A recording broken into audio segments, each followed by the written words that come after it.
the observation deck of Firebase Titan like a shroud, but Commander Elena Vasquez barely noticed. Her weathered hands gripped the tactical display as another red marker vanished from the screen, the cargo vessel Meridian Dawn, gone without a trace. That made 17 ships in 3 weeks. Same signature as the others, Commander, reported Lieutenant Chun from the sensor station. One moment they're there, next moment nothing. No debris, no distress calls, no energy readings.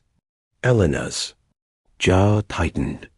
Growing up in the Amazon basin, she'd learned to read the jungle's moods, the subtle shift in bird calls that warned of jaguars, away shadows moved wrong when predators approached. Every instinct screamed that something was hunting them, yet their billion-credit sensor arrays showed empty space. "Ma'am," interrupted Chief Petty Officer Kenji Nakamura, his gruff voice carrying the authority of 20 years, patrolling Tokyo's most dangerous districts. "Request permission to speak freely." Elena nodded. Nakamura had an uncanny ability to spot trouble before it found him, skill that had kept him alive through gang wars and corporate conflicts. "I've been reviewing the attack patterns," he continued, pulling up a holographic display. "Look at the timing, the positioning. These aren't random strikes. Someone's watching us, learning our patrol routes, our supply schedules." Dr. Sarah Okafor, the expedition's anthropologist, leaned forward from her corner workstation. Her research on human sensory evolution had seemed academic until now. "Kenji's right. But here's what troubles me. Why can't we see them? Our technology should detect anything that exists in normal spacetime. From the manual observation post a relic from the early colonization days Sergeant Maria Santos called out. The Aboriginal Australian's voice carried the confidence of someone who tracked wild dingoes across the outback. "Commander, I know this sounds crazy, but I keep feeling like we're being watched. My grandfather called it country sense, when the land itself tells you something's wrong." Elena studied her team. Chun represented humanity's technological pinnacle, but the others embodied something older instincts, honed by millions of years of survival. In the Amazon, her grandmother had taught her to trust what her body knew before her mind caught up. "Santos, what exactly are you feeling?" Elena asked. "It's like, you know when you're alone in the bush at night, and suddenly every animal goes quiet? That feeling on the back of your neck?" Santos paused, scanning the viewports. "We're not alone out here, Commander. I'd stake my life on it." As if summoned by her words, the lights suddenly dimmed. Emergency klaxons wailed as the firebase's shield generators overloaded. Through the reinforced viewport, Elena watched their escort destroyer. The Vigilance simply ceased to exist. No explosion, no flash of light. One moment it was there, the next it was gone. All hands battle stations. Elena shouted, but her mind was already racing. Whatever was hunting them had just revealed itself. The real question was, could they survive long enough to figure out how to fight back? Asterisk, the attack lasted exactly 97 seconds. When it ended, Firebase Titan had lost 3 ships, 47 crew members, and every sensor array on the station. But they were alive, and Elena intended to find out why. "Damage report," she commanded, pacing the emergency-lit command center. "All primary sensors offline," Sean reported, his voice tight with frustration. "Gravitational detectors, electromagnetic arrays, quantum scanners, everything's been surgically disabled. We're effectively blind." Dr. Okafor pulled up her research files on a backup tablet. "Commander, I need to show you something. For the past month, I've been studying sensory evolution in human populations. Did you know that humans have the most developed peripheral vision of any known sapient species?" "Doc, with respect, now might not be the time for—" "It is exactly the time," Okafor interrupted. "Santos, you said you felt watched. That's not superstition, it's evolution. Humans developed in environments where being prey was as common as being predator. We learned to detect threats that didn't want to be detected. Nakamura looked up from his tactical analysis. In Tokyo, we had a saying, "The eye sees what the camera misses." Street cops learn to spot trouble not by what's there, but by what isn't the way crowds move around someone, the space where conversation dies. Santos nodded from her observation. Post. In the outback, we track by negative space. You don't see the dingo. You see where the dingo has been. Bent grass, disturbed air, the way birds avoid certain areas. Elena felt something click into place. You're saying these aliens have perfect technological stealth, but they can't fool biological senses? Exactly, Okafor confirmed. Their technology accounts for every artificial sensor we've ever developed. But evolution doesn't design sensors, it designs survivors. The lights suddenly flickered, and Santos spun toward the starboard viewport. Contact. Something's moving out there, bearing 047. Sensors show nothing, Chun reported. Trust her, Elena ordered. All weapons, target Santos's coordinates. Commander, I can't get a firing solution on empty space. Fire! The plasma torpedoes streaked into the void. For a heartbeat, nothing happened. Then space itself seemed to ripple, and a massive alien vessel materialized, its hull crackling. With energy discharge. Impossible, Chun whispered. Our scans showed nothing. The alien ship was unlike anything in their database's organic curves, mixed with crystalline structures, pulsing with bioluminescent patterns. But it was real, solid, and now very visible. How did you see it? Elena asked Santos. I didn't see it, ma'am. I felt it. The way starlight bent around something that shouldn't be there. The shadow it cast that was too perfect. Santos paused. My people have been tracking invisible spirits for 60,000 years. This was just another ghost that didn't want to be found. The alien vessel began to retreat, its stealth field reactivating. But now Elena could see it too, a shimmer in the starfield, a roundness that her evolved brain recognized even if her instruments couldn't. All ships, fall back to minimum safe distance, she commanded, but keep visual contact. We're going to learn everything we can about our invisible visitors. Dr. Okafor was already pulling up genetic profiles. Commander, I need to recruit some specific personnel. People with enhanced sensory capabilities, hunters, trackers, anyone who's learned to see what others miss. Do it, Elena agreed. If we're going to fight ghosts, we need people who believe in them. Asterisk, 2 weeks later, the retrofitted destroyer. Persistence drifted through the Kepler 442 system's asteroid field like a predator seeking prey. Elena had assembled the most unusual crew in human military history specialists, chosen not for their technological expertise, but for their primitive senses. Navigator Jackson, a former merchant marine from the Pacific Northwest, could navigate by dead, reckoning through the worst storms. His spatial awareness had been honed by decades of sailing Earth's most treacherous waters. Engineer Torres, raised in the Mexican desert, could hear mechanical problems in engines before diagnostic computers detected them. His grandfather had taught him to listen to the desert's heartbeat through the vibrations in the ground. Contact report, Santos whispered from her manual observation post. The traditional electronics had been stripped away, replaced with optical scopes and mechanical instruments that couldn't be fooled by alien technology. Where? Elena asked, settling into the command chair that had been repositioned for maximum. Visibility. Asteroid Cluster 7, about 2 kilometers spinward. Something's moving through the rocks, but ... Santos paused, focusing intently. It's not moving like debris. Too purposeful, too careful. Jackson felt it too, a subtle shift. In the gravitational field that his inner ear detected before any instrument could measure it. Confirm contact. Mass displacement consistent with the ship, trying to avoid the larger asteroids. Torres pressed his ear to the hull's metal plating, a technique that would have seemed absurd to any conventional engineer. I'm picking up engine. Harmonics conducted through the asteroid field. Whatever it is, it's running hot and trying to stay quiet.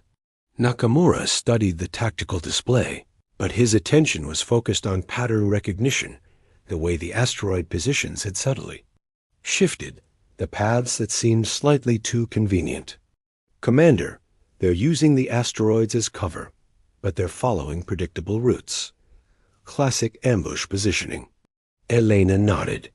This was what she'd hoped for her crew, was detecting the aliens through methods no computer could replicate or counter. Dr. Okafor, any insights? The anthropologist consulted her notes. The Umbral Collective, that's what intelligence calls them, evolved in a highly ordered stellar system. 3 planets, perfectly stable orbits, predictable gravitational patterns. They've never had to develop the chaos management skills that Earth's complex ecosystem demanded. Meaning, they think in straight lines, we think in spirals. Elena smiled grimly. Santos, can you track their movement pattern? Already on it, ma'am. They're moving like a pack hunter coordinated, but following a set sequence. If I'm right, they'll emerge from the asteroid field in approximately 4 minutes, bearing 270. Jackson, plot an intercept course, but make it look random. I want us to appear to stumble into their path. Aye, Commander. Dead reckoning navigation. No computer assistance. Torres nodded approvingly. I'll mask our engine signature. Run the reactors cold and use thruster pulses that mimic asteroid impacts. The next few minutes stretched like hours. Alana's crew relied on senses that had been honed over millennia, the ability to track prey through dense jungle, to navigate by star patterns, to hear danger in the whisper of wind across stone. Contact emerging, Santos reported. Visual confirmation.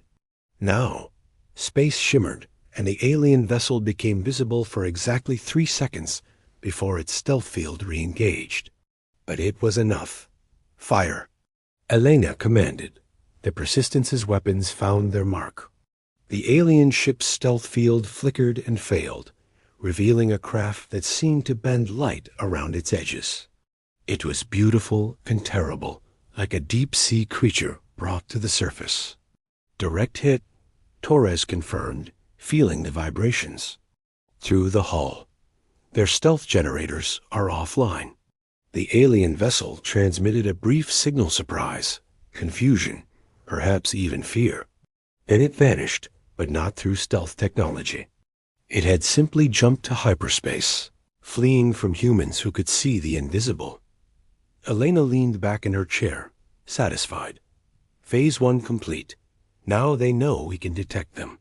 Phase 2 begins when they try to figure out how. The Umbral. Collective's response came within 48 hours, a full battle fleet of 12 stealth ships converging on the Persistence's position. Elena had expected this. Predators always tested new threats with overwhelming force. They're surrounding us, Santos reported from her observation post. I can't get exact positions, but I'm seeing gravitational lensing effects at multiple points around our position. Confirmed, Jackson added, his hand steady on the manual navigation controls. The asteroid field's gravitational patterns are being disrupted in at least 10 locations. Elena studied the tactical situation. The aliens had adapted quickly, using the asteroid field to mask their approach. But they still thought like machines, following optimal positioning algorithms that human hunters would never use. Torres, how are our stealth countermeasures? Engines running cold, minimal electromagnetic signature, the engineer replied. But ma'am, if they're using active scanning, we're sitting ducks. Dr. Okafor looked up from her analysis console. That's just it. They're not using active scanning. Their entire tactical doctrine is built around perfect stealth. They've never had to develop detection methods for hidden enemies. Nakamura studied the enemy positions, his street cop instincts, reading the pattern. They're boxing us in, classic enforcement technique. But they're being too perfect about it, textbook formation, optimal firing angles. No human commander would be that predictable. Elena nodded. Santos, can you identify their flagship? The big one's hanging back, probably coordinating the others. Classic alpha behavior, let the pack do the work while staying safe. Santos paused, tracking minute gravitational shifts. About 3 kilometers trailing, trying to use the largest asteroid as cover. Perfect. Jackson, I need you to plot a course that looks like we're trying to escape, but actually puts us in position to ambush their commander. Ma'am, with respect, that's 11-to-1 odds. Only if they can see us coming. The Persistence began its deceptive maneuver, using thruster burns that mimicked panic, while actually following a carefully planned hunting pattern. Elena's crew worked in perfect synchronization, their evolved senses providing data that no computer could process. Torres listened to the hull vibrations, detecting the subtle changes that indicated enemy movement. They're closing the net, moving to intercept our apparent escape route, just like we wanted, Elena murmured. Nakamura, prediction? They'll spring the trap in 90 seconds, standard encirclement protocol. The flagship will move to a firing position to finish us off. Santos tracked the gravitational anomalies. Confirm. The big one's moving into position. Now entering optimal range for our weapons. Elena waited, counting heartbeats. Her grandmother had taught her that successful hunts required patience, the ability to wait until the perfect moment, when the prey's confidence made it vulnerable. Fire all weapons. Target the flagship. The Persistence's entire arsenal erupted toward what appeared to be empty space. For a terrifying moment, Elena thought they had missed. Then space erupted in brilliant light as the alien flagship's stealth field overloaded and failed. The massive vessel, easily 3 times the size of any human ship, materialized in a cascade of energy discharge.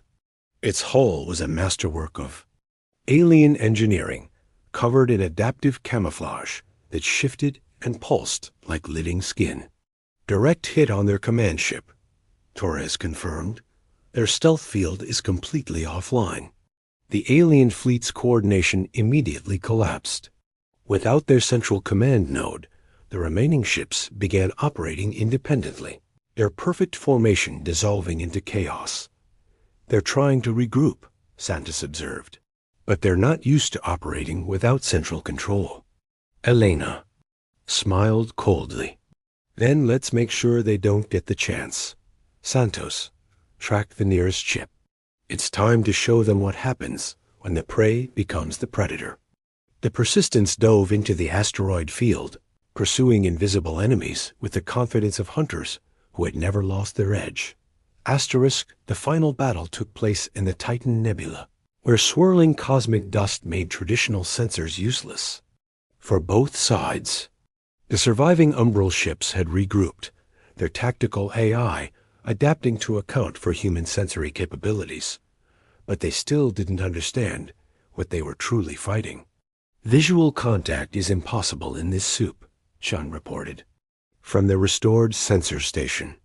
Even our enhanced instruments can't penetrate the particle density. Elena felt perfectly at home. The nebula reminded her of the Amazon during monsoon season, a place where survival depended on senses that technology couldn't replicate. Santos, what do you feel? They're here, the sergeant replied without hesitation. Multiple contacts, but they're trying to use the nebula as concealment. Problem is, they're still moving in formation patterns. Torres pressed his ear to the hull.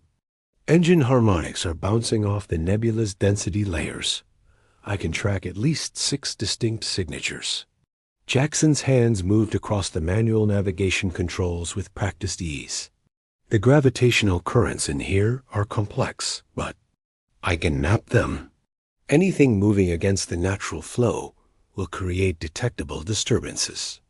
Dr. Okafor monitored the alien communications frequencies. Their coordination is breaking down. They're having trouble maintaining formation in an environment their computers can't fully map. Elena realized this was the crucial moment.